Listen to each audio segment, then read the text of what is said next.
देखो एक एग्जांपल लेते हैं, जैसे सिंपलेस्ट से शुरू करते हैं। 3x minus five is equal to 0 लिखा हुआ। ये सब कैटेगरी में आता है सॉल्व द फॉलोइंग, ऐसा लिखा रहेगा क्वेश्चन में, या फिर सिंप्लीफाई रहेगा, या फिर find the value of x रहेगा। Find the value of x रहेगा, ठीक है। देखो इसमें करना क्या होता है, इक्वल टू तो वहीं पर रहेगा, इक्वेशन है ये। इक्वेशन कैसे पता चलेगा आपको, इक्वल टू का साइन से। इक्वल टू का साइन हो, कुछ लेफ्ट हैंड साइड में लिखा हो, कुछ राइट हैंड साइड में लिखा हो, ऐसे एक्सप्रेशन को इक्वेशन कहा जाता है, ठीक है। जो इक्वेशन है, एक सेकेंड,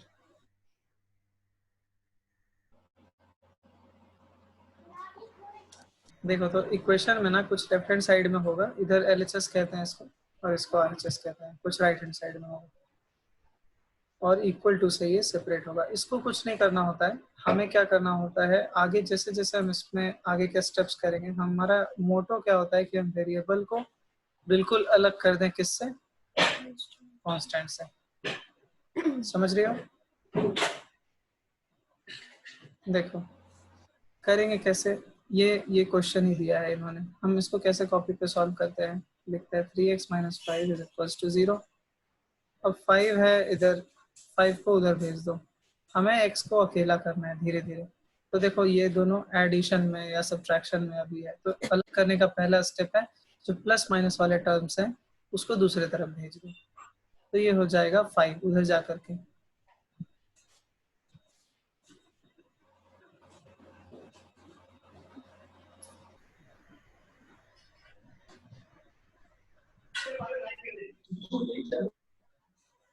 हेलो आकाश, देखो हम लोग ना आज सिंप्लीफिकेशन सीख रहे हैं, ठीक है।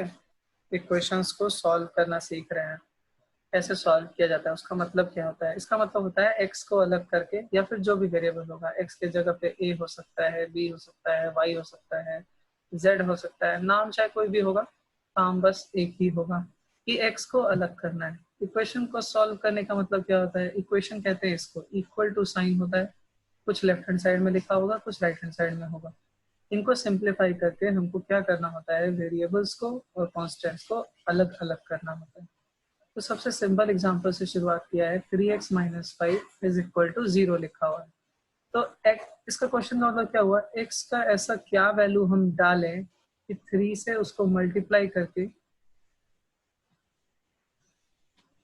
3 से उसको मल्टीप्लाई करने के बाद 5 अगर सब्ट्रैक्ट किया जाए तो कितना आ जाए, 0 आ जाए। ये इस क्वेश्चन का मतलब होता है, ठीक है।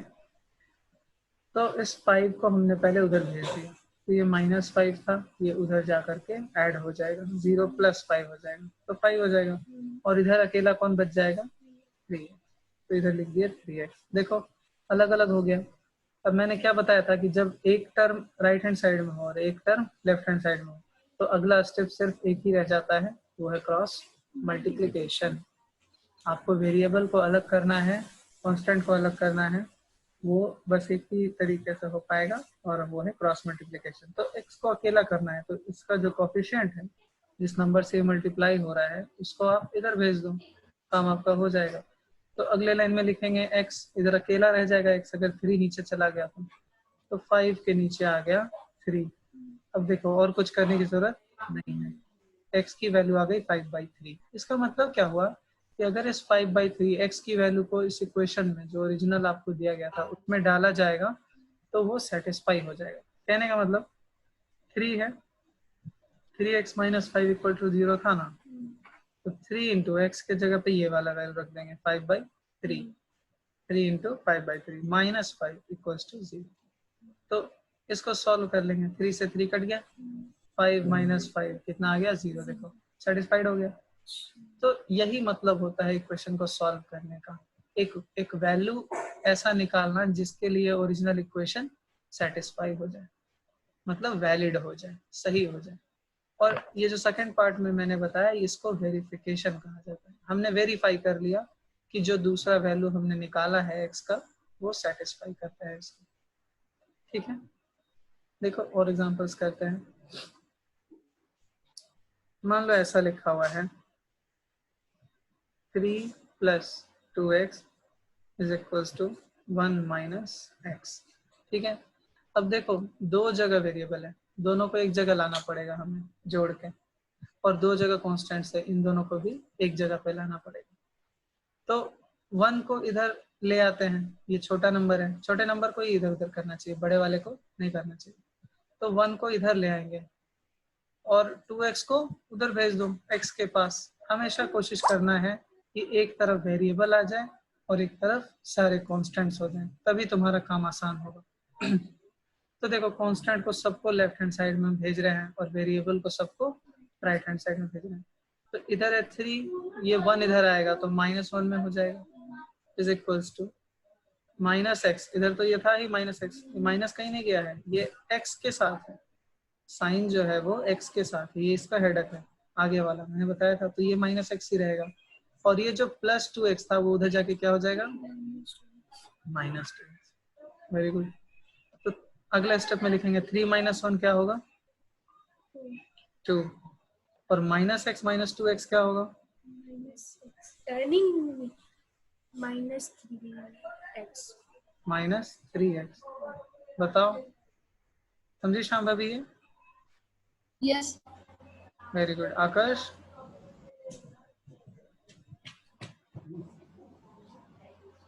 आकाश समझ रहे ना? आवाज नहीं आ रही आकाश तुम्हारी। सर समझ रहे। हाँ वेरी गुड। तो -x - 2x हो गया -3x। ठीक है, अब देखो सब कुछ अलग अलग हो गया, अब बस एक जगह वेरिएबल बच रहा है, और एक टर्म है इस तरफ और एक ही टर्म है इस तरफ। ठीक है, तो अब फिर वही काम करेंगे जो इसके साथ बगल में तुम्हारा प्रॉब्लम है, इसको क्रॉस मल्टीप्लिकेशन से सॉल्व कर लो, इसको नीचे भेज दो पूरा। तो 2 डिवाइडेड बाई -3 पूरा उठ के आ जाएगा, माइनस के साथ 3 को रखेंगे, ठीक है ना, इज इक्वल्स टू x। यहाँ तो x की वैल्यू आ गई, x की वैल्यू क्या आ गई, 2/-3। अच्छा देखो ये 2/-3 को ऐसे नहीं लिखना है, इसको -2/3 लिख दो। ठीक है, माइनस साइन को ऊपर भेज दो, हाँ कोई फर्क नहीं पड़ता। देखो 2/-3 लिखो या -2/3 लिखो या -2/3 लिखो, तीनों सेम चीजें हैं। ठीक है, ये समझना हमेशा, इसमें से कोई डिफरेंस नहीं है, ये सब सेम चीजें हैं। ठीक है, देखो और एग्जांपल बनाते हैं, पूछना कुछ प्रॉब्लम होगा तो। देखो और क्वेश्चन बनाते हैं, एक थोड़ा डिफिकल्ट लेते हैं। 3x - 1/5 -x/7 is equals to 3। हाँ आकाश बोलो।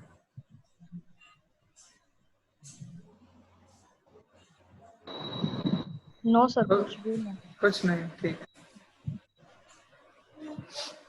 देखो ये थोड़ा डिफिकल्ट जैसा दिख रहा है लेकिन है बिल्कुल नहीं, आराम से हम सोचेंगे क्या करना है। देखो ये फ्रैक्शन के फॉर्म में है कि नहीं, समथिंग बाय समथिंग, यहाँ देखो something bye something, again fractions के फॉर्म में।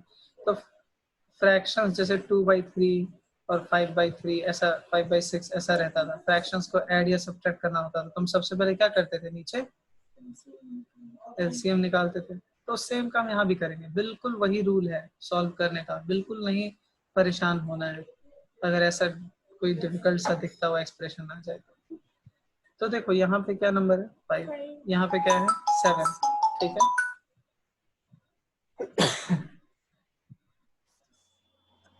5 है और 7 है, तो कुछ कर नहीं सकते, फ्रैक्शन के फॉर्म में है, तो पहले हम एलसीएम ले लेंगे। 5 और 7 का एलसीएम क्या होगा, कोई नंबर है जो दोनों को काटेगा, नहीं है, तो एलसीएम सिंपली 5 × 7 हो जाएगा। ठीक है, 5 7 जा 35। हाँ 35 के पहले कोई नंबर ऐसा नहीं है जो कॉमन मल्टीपल हो 5 का भी और 7 का भी। लीस्ट कॉमन मल्टीपल का यही ना मतलब होता है, लीस्ट कॉमन मल्टीपल क्या हुआ, लीस्ट हो, सबसे पहले मिले, कॉमन हो, दोनों में कॉमन हो, 5 टेबल में भी और 7 के, और क्या हो, मल्टीपल हो। तो 5 का मल्टीपल है 35 भी, और 7 का मल्टीपल है 35। तो 35 यहाँ कर तो दिया हमने, ठीक है, 35 करने के बाद इसको 35 बनाना पड़ेगा, तो 5 इंटू 7 करना पड़ेगा। तो 7 सिर्फ यहाँ नहीं, 7 हमको ऊपर में भी मल्टीप्लाई करना पड़ेगा, और इसको भी 35 बनाना है, तो 7 इंटू 5 करना पड़ेगा 35 बनाने के लिए। तो 5 सिर्फ नीचे नहीं कर सकते, हमको ऊपर भी करना पड़ेगा। ठीक है, समझ रहे ये बात? तो अब देखो आराम से, ध्यान से देखो, अब जो ऊपर है उसको पूरा देखो अच्छे से। अब इसको लिखना है हमको, और इसको लिखना है, और इस तरफ तो कोई छेड़खानी मैंने की ही नहीं है, वो वैसा का वैसा ही रहेगा। तो यहाँ देखो इस जगह पे क्या आ गया, 7 इंटू 3x माइनस 1, ठीक है, माइनस x इंटू 5 क्या हो जाएगा 5x इक्वल टू 3। इधर तो कुछ किया ही नहीं था, इसको बस ऐसे ही रहने देंगे। अगले लाइन में क्या लिखेंगे, इम्प्लाइज दैट। अब देखो डिस्ट्रीब्यूशन लॉ, दोनों को मल्टीप्लाई करेंगे बारी बारी। 7 3 जा 21, हाँ बहुत बढ़िया, माइनस 7 इंटू 1, 7 हो गया, ये इसका काम हो गया। अब इसको देखो, minus 5x to 35 equals to 3, ठीक है। अब देखो ध्यान से, ये है 21x और ये है 5x। एक वेरिएबल को वेरिएबल के साथ काम करेंगे हम, ठीक है। 21x माइनस 5x कितना हो जाएगा,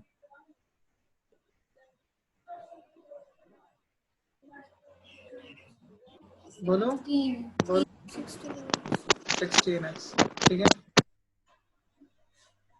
माइनस कांस्टेंट को तो कुछ नहीं किया था, वो वहीं पे रहेगा, ठीक है। Divided by 35 is equals to 3। अब देखो क्या आ गया, इसका मतलब क्या हुआ, देखो न्यूमरेटर में कोई टर्म है और डिनोमिनेटर में कोई टर्म है, और फिर इधर कुछ है। यहाँ पे प्लस माइनस कुछ और है, इधर प्लस माइनस कुछ और है, टर्म कोई टर्म और है, तो दोनों तरफ सिंगल सिंगल टर्म आ गए। बहुत बच्चे इसमें कंफ्यूज होते हैं कि ऊपर में तो 2 लिखा हुआ है, उससे कोई फर्क नहीं पड़ता, ये तो एक ही एक्सप्रेशन है ना, लो ब्रैकेट लगा, हो गया कि नहीं, एक दो, ठीक है। तो कंफ्यूज नहीं होना है इससे, ब्रैकेट लगा के इसको एक ही समझना है, ठीक है। अब हम क्या करते थे, जब दोनों तरफ एक एक टर्म, देखो टर्म्स कहते हैं इनको, अगर यहाँ पे कुछ लिखा है प्लस, यहाँ पे कुछ लिखा है माइनस, यहाँ पे कुछ लिखा है इज इक्वल टू, इधर कुछ लिखा है प्लस, इधर कुछ लिखा है ऐसा, तो इन सब को टर्म्स मैं कहता हूँ, ठीक है। मैथ्स में इनको टर्म्स कहा जाता है। यहाँ पे देखो ना, ऐसा कुछ भी नहीं है, यहाँ पे एक फ्रैक्शन है बस, ऊपर में न्यूमरेटर में कुछ है और डिनोमिनेटर में कुछ है, तो ये पूरा एक ही फ्रैक्शन है कि नहीं, बताओ, ये एक ही फ्रैक्शन है, तो ये एक ही टर्म है पूरा, और फिर इधर भी ये पूरा एक ही टर्म है। तो इसीलिए अब सिर्फ हम क्या करते हैं, फाइनली क्रॉस मल्टीप्लिकेशन वाला काम करते हैं, और कुछ नहीं करना है, ठीक है। क्रॉस मल्टीप्लिकेशन में क्या करते थे, 35 को उधर भेज देंगे डिनोमिनेटर में जो है। हमेशा याद रखना x को अकेला करना है, बस x को you have to make it alone, एक एक करके, हाँ सबको उधर भेजते जाना है, x को फाइनली अकेला कर देने की कोशिश करना है। और इस प्रोसेस में कहीं पे मल्टीप्लिकेशन, एडिशन, सब्ट्रैक्शन, इधर का टर्म को उधर का टर्म को इधर भेजने का काम चलेगा, उसमें गलती नहीं करना है। थोड़ा प्रैक्टिस कर लेंगे 10 क्वेश्चन तो फिर दिक्कत नहीं होगी।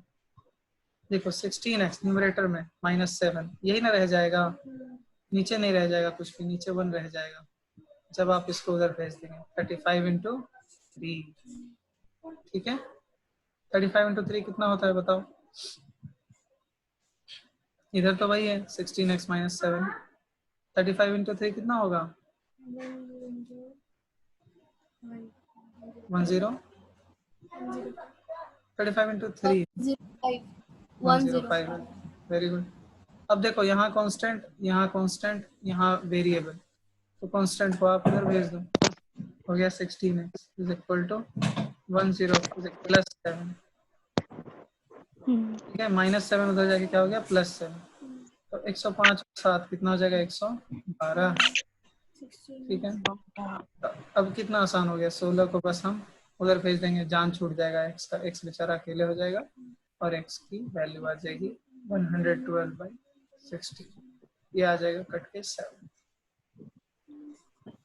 तो x की वैल्यू क्या आ गई 7। अच्छा x की वैल्यू 7 आई, देखो तो यहाँ डाल के जरा क्वेश्चन में अपने, क्वेश्चन था ये वाला, यहाँ पे 7 डालो, 7 3 जा 21, 21 में से 1 गया, 21 हाँ 21 में से 1 गया 20 20, ये पूरा हो गया 20, 20/5 कटेगा कि नहीं 4 बार में, yes ठीक है। 4 7 था नहीं, 7 बाद में हमने लिया था, तो यहाँ पे आ गया 4 माइनस x/7, x का वैल्यू कितना आया है 7 7, तो 7/7 हो जाएगा 1, 4 - 1 कितना आ गया 3, देखो इधर 3 आ रहा है, करके दिखाता हूँ मेरे को। ये देखो क्वेश्चन है 3x - 1/5 minus x/7 is equals to 3, तुमको सॉल्व करके आ रहा है x बराबर 7, तो इधर पुट करो ना, 3 into 7 minus 1 divided by 5 minus, simply x की जगह पर हम क्या पुट कर देंगे 7 इज इक्वल्स टू 3 आ जाना चाहिए, 7 3 जा 21, 21 माइनस 1 कितना हो गया 20/4 माइनस 7/7 1, ये आ जाना चाहिए 3, यहाँ 5 है, आई एम सॉरी, 5 4 जा 20, 4 माइनस 1 आ जाना चाहिए 3, जो कि होता भी है। तो ये चेक करना हो गया, वेरीफाई करना हो गया, इसको क्या कहते हैं चेक करना या वेरीफाई करना। आपको एग्जाम में ये भी आ सकता है कि solve for the value of x and check और वेरीफाई, दोनों हो सकता है, तो आपको ये भी करके दिखाना पड़ेगा, ठीक है। चलो एक क्वेश्चन तुम लोग सॉल्व करो जरा, ये क्वेश्चन सॉल्व करो, 2m + 5 divided by 3 is 3m - 10, यहाँ पे वेरिएबल क्या है बताओ,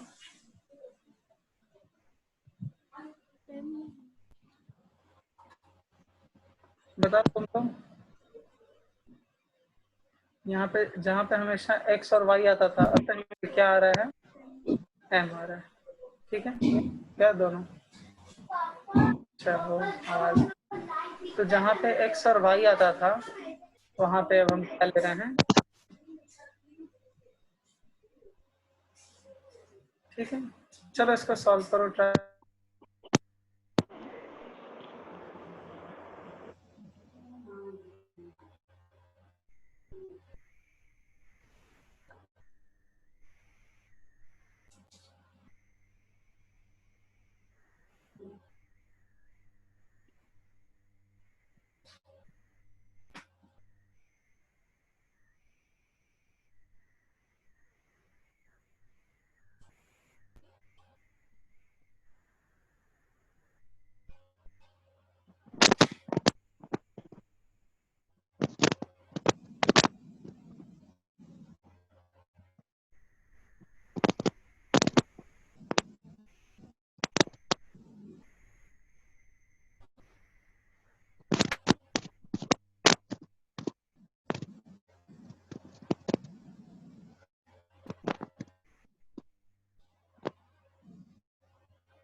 हो रहा है कुछ,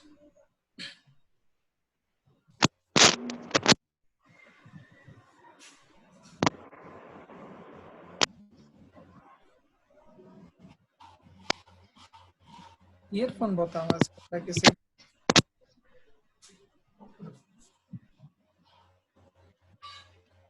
देखो इसमें क्या करेंगे बताओ, जब भी ऐसा कहीं पे लिखा रहे,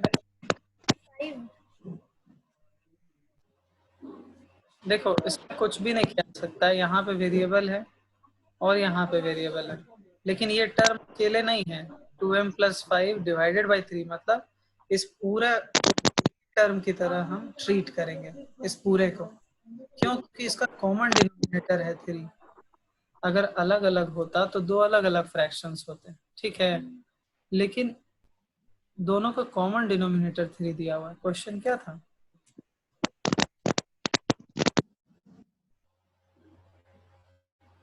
देखो ऐसे ही लिखा होता क्वेश्चन,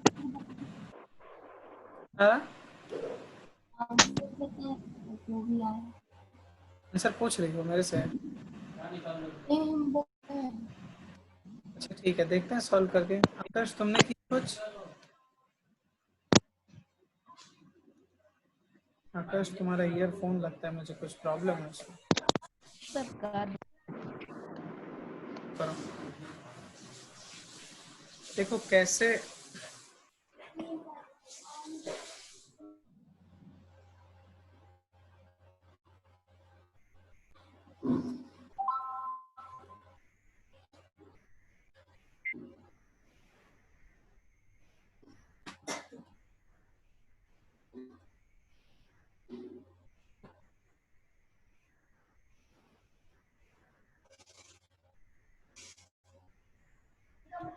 देखो कैसे कैसे हिंट मिलता है ऐसे क्वेश्चंस में कि हम क्या करें। ठीक है, हिंट कैसे मिलेगा?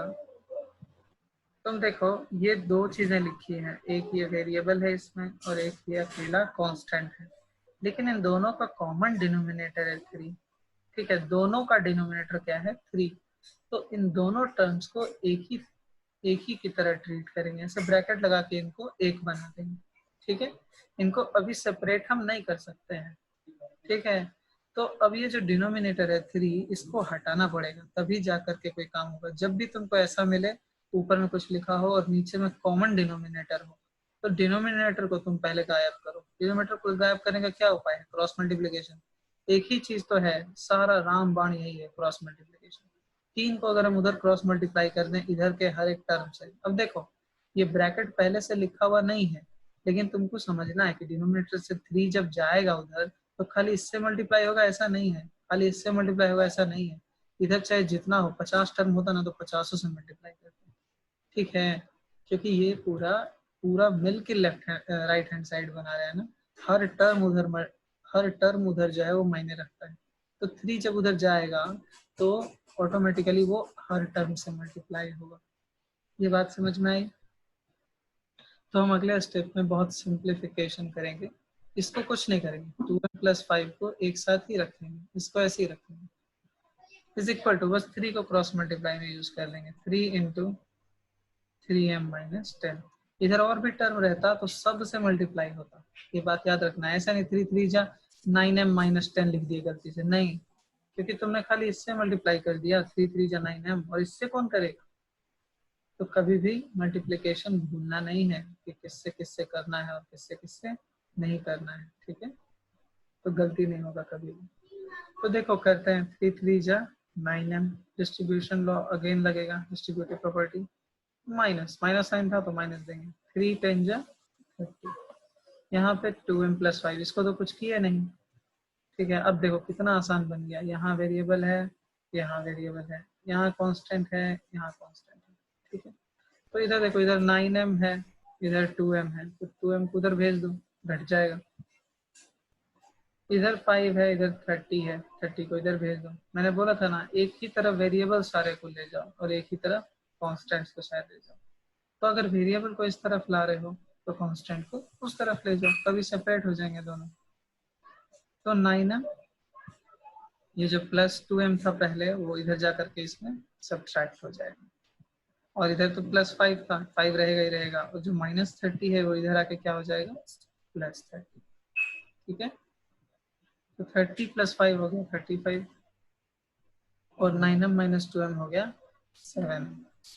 अगेन देखो, एक टर्म इधर, एक टर्म इधर, 7 से पीछा छुड़ा लो, नीचे भेज के उसको, m = हो जाएगा 35/7, 7 5 जा 35, तो m की वैल्यू आ गई 5। ठीक है, इसका मतलब क्या हुआ कि अगर हम इस जगह पे m की जगह पे 5 डाल दें और इस जगह भी m की जगह पे 5 डाल दें, तो दोनों एक दूसरे के इक्वल हो जाएगा। देखो करके देखो, 2 × 5, 2 × 5 में 5 जोड़ना है और 3 से डिवाइड करना है, कितना आता है? देखो 5 2 जा 10, 10 और 5 15, 15/3 कितना हो जाएगा? 5। राइट हैंड साइड में देखो, 3 × 5 -10 करना है, तो 5 3 जा 15, 15 - 10 5। देखो बराबर आ गया ना दोनों, left hand side right hand side का। मतलब m की वैल्यू जो हमने 5 निकाली वो सही। तो ऐसे ही इक्वेशंस को सॉल्व करना है। देखो क्या क्या ध्यान रखना है, एक तो एलसीएम लेना, ठीक है, ये देखना कि कहीं वो कॉमन डिनोमिनेटर तो नहीं है। कॉमन डिनोमिनेटर है तो ऊपर वाले को एक ही टर्म की तरह ट्रीट करना है, ठीक है। और कहाँ कहाँ पे हम क्रॉस मल्टीप्लाई करें, और क्रॉस मल्टीप्लिकेशन करते वक्त कहीं हम किसी टर्म को किसी से मल्टीप्लाई करना छोड़ तो नहीं देते हैं। अगर इतना तुमको आता है और इधर की क्वांटिटी को उधर भेजने से साइन चेंज हो जाता है और इधर की क्वांटिटी को इधर भेजने से साइन चेंज हो जाता है, इतना अगर आता है अच्छे से तो तुम इक्वेशन आराम से सॉल्व कर लोगे सारा कुछ, ठीक है। देखो एक एग्जांपल और मैं कराता हूँ। अभी जो एग्जांपल किया था उससे थोड़ा सा अलग है। 2/3x is equals to 3/8x plus 7/12। देखो यहाँ पे x है, यहाँ पे x है, यहाँ पे 2/3x है और यहाँ पे 3/8x है, ठीक है। तो और यहाँ पे कांस्टेंट है, एक ही जगह कांस्टेंट है, इससे अच्छा क्वेश्चन क्या हो सकता है? सबसे आसान, इस पूरे वेरिएबल को उठा के इधर ले आओ, सारा वेरिएबल एक तरफ आ जाएगा और कांस्टेंट एक तरफ आ जाएगा। तो 2/3x माइनस 3/8x यही करना है, इज इक्वल टू इधर क्या बच गया 7/12, ठीक है।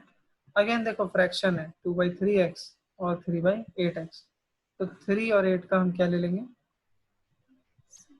एलसीएम। Very good. तो 3 और 8 का एलसीएम कितना आएगा बताओ? देखो कोई फैक्टर कॉमन नहीं है, कुछ आगे कहानी बढ़ेगी नहीं, एलसीएम सिंपली इनका मल्टीप्लिकेशन हो जाएगा 3 into 8। वेरी गुड, 24 एलसीएम हो गया। अब यहाँ पे 24 करने के लिए 8 से मल्टीप्लाई, सिर्फ नीचे कर नहीं सकते तो ऊपर भी करेंगे। यहाँ 24 लाने के लिए 3 से मल्टीप्लाई, सिर्फ नीचे कर नहीं सकते तो ऊपर भी करेंगे। ये हो जाएगा 8 2 जा 16x, x भी है भूल मत जाना इसको, x भी है न्यूमरेटर में, माइनस 3 3 जा 9x इज इक्वल टू 7/12। हो गया। अब कुछ नहीं करना है, बहुत आसान है। देखो दोनों सेम वेरिएबल है, घटा दो, 16 में से 9 गया 7x by 24 is equal to 7/12। कितना आसान नंबर हो गया। अब x को अकेला करना कितना आसान है, क्रॉस मल्टीप्लाई कर देंगे, 24 को उधर भेज दो और 7 को नीचे भेज दो, तो x आ जाएगा क्या 7 इंटू 24 चला गया 7 के पास, और ये वाला 7 कहाँ चल जाएगा नीचे डिनोमिनेटर में, 12 इंटू 7। देखो कितना आसान है, 7 से 7 कट गया, 12 2 जा 24, x बराबर कितना आ गया 2। बोलो कितना आसान है, सिंपल। अब देखो कभी हड़बड़ाना नहीं है, कोई स्टेप को डायरेक्ट नहीं करना है, यही रूल है, ठीक है। चलो ये क्वेश्चन बनाओ, बहुत आसान है। y-1 divided by 3 minus y-2 divided by 4 is equals to 1। इसको सॉल्व करना है, ठीक है। हिंट क्या है, देखो इधर, हिंट ये है कि y का और -1 का दोनों का कॉमन डिनोमिनेटर है 3, यहाँ भी y-2 दोनों का कॉमन डिनोमिनेटर है 4, तो आप अभी इनको एक ही की तरह ट्रीट करेंगे, ब्रैकेट लगा देंगे, ठीक है। ये पूरा एक की तरह ट्रीट होगा, जैसे फ्रैक्शन होता है ना a/b, तो a+c/b अगर लिखा हुआ है तो इसको भी आपको एक टर्म की तरह ट्रीट करना है, अलग अलग नहीं कर देना है, ठीक है। चलो सॉल्व करो, फ्रैक्शन की तरह ही है, ये भी फ्रैक्शन है, ये भी फ्रैक्शन है। पहला काम क्या करेंगे एलसीएम लेने का, एलसीएम लो, मल्टीप्लाई मल्टीप्लाई करो, देखो अपने आप सिंप्लीफाई हो जाएगा।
हुआ कुछ आगे बढ़ी बात? यस सर, आया तो अब सही। ठीक है, होगा होगा, बिल्कुल सही होगा, टेंशन नहीं लो। बस स्टेप्स फॉलो करो, धीरे धीरे धीरे धीरे, कहीं पे कुछ गलती नहीं करो, मल्टीप्लाई करने में कोई चीज मिस मत करो, जो चीज बताया बस वैसे ही करो, देखो हो जाएगा।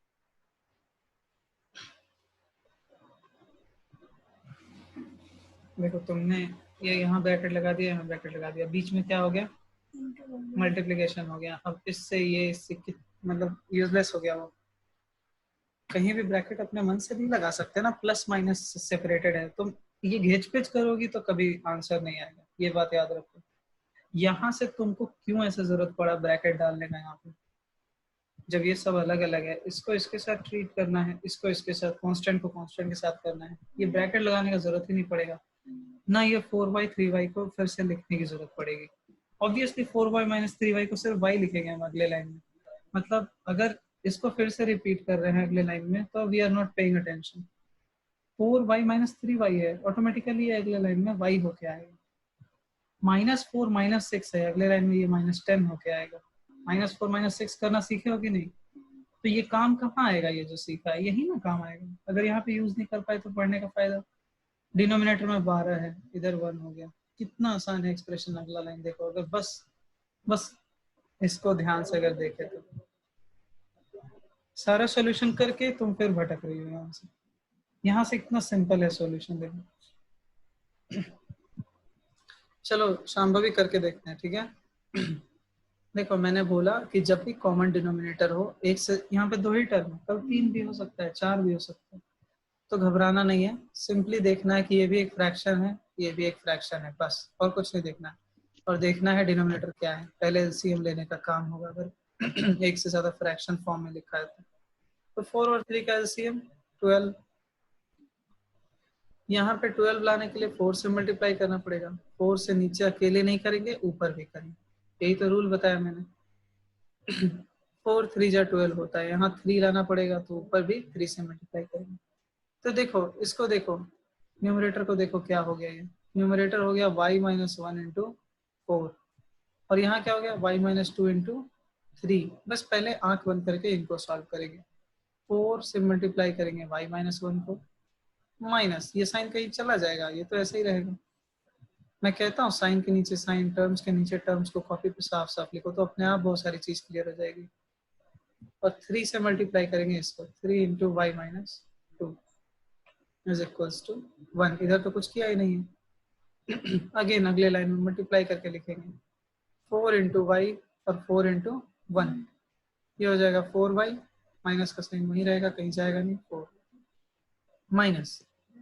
ये देखो पहले इसको ऐसे घेर लिया करो, जब भी माइनस साइन आए और इधर मल्टीप्लीकेशन भी है ऐसा कुछ, तो इसको घेर लिया करो, पहले मल्टीप्लाई कर लो, क्योंकि पता है सिर्फ ये नंबर होगा ना, -4 -1 कहाँ पे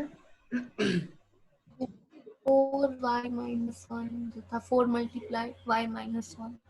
हाँ 4 मल्टीप्लाई बाई वाई माइनस 1 था ना शाम में भी, तो मैंने बताया था ना, डिस्ट्रीब्यूटिव प्रॉपर्टी से बाहर का चीज हर किसी के साथ मल्टीप्लाई होता है,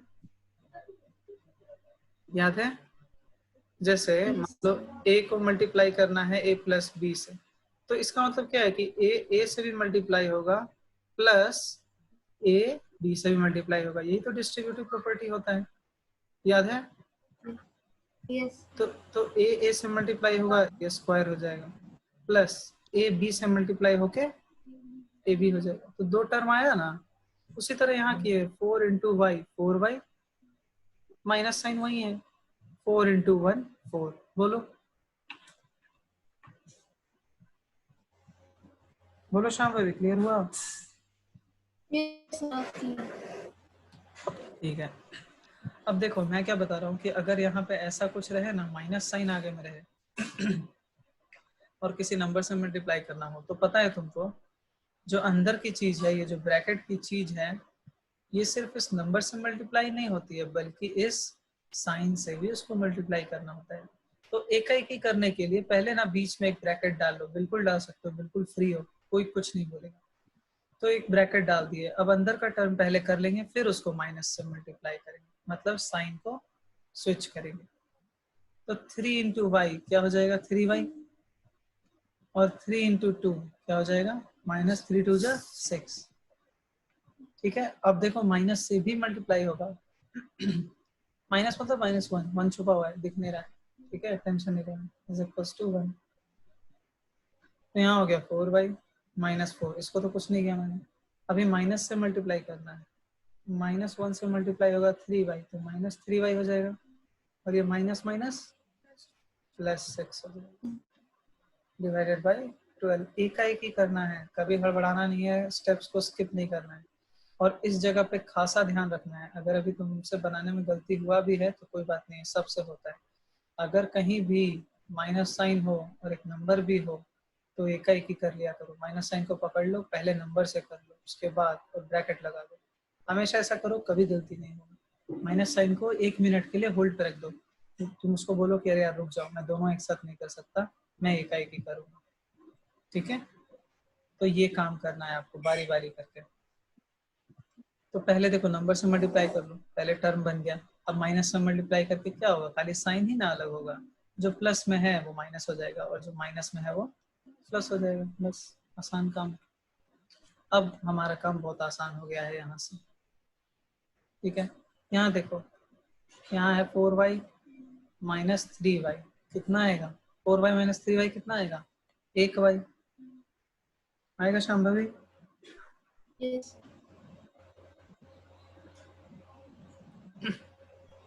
ये देखो कॉन्स्टेंट्स को देखो, यहाँ है -4, यहाँ है +6, -4 और +6 कितना होगा,